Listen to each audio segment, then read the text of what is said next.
Next Wave is a 42-metre sailing ketch. She's owned by Youth of the Mission England and operated by Marine Reach Ministries, the maritime arm of Youth of the Mission, which is an interesting partnership, but one I hope that will be duplicated in many countries around the world as we grow this idea of different ships for different regions. Right now she's in Corsica. She'll be sailing for Spain in a few days. She has a DTS on board.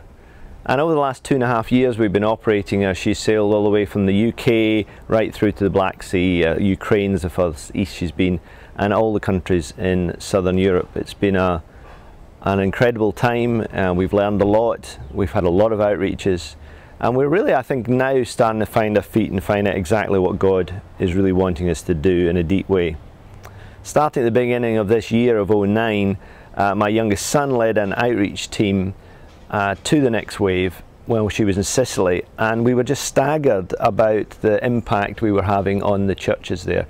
Clearly God was already ahead of us, the Holy Spirit moved powerfully, and we made lots and lots of friends. And that developed into a regular visits to Sicily and a close friendship with a number of the churches there.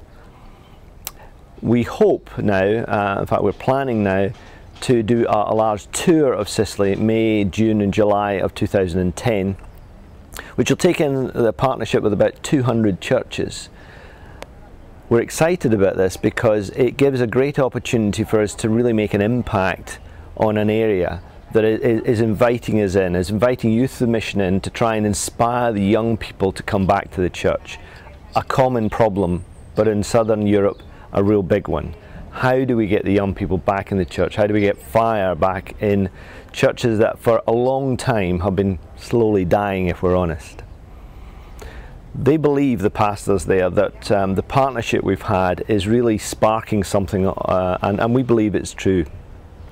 One of the things I'd love to do in this opportunity, take this opportunity to appeal to the rest of YWAM to come and join us for outreaches during that time, because it's key that we get into as many churches to preach, talk to as many youth groups. We'll obviously do things on the vessel, but also guide the youth groups and the youth leaders on how to develop youth programs, because if we just go in and evangelize and then sail away, the fruit will be limited. But if we can really invest in the churches, how can we help those churches grow and have a consciousness to the young people of today? Then we can see a big impact, and of course we hope then to not only bless that island and those churches, but maybe repeat the exercise in other places.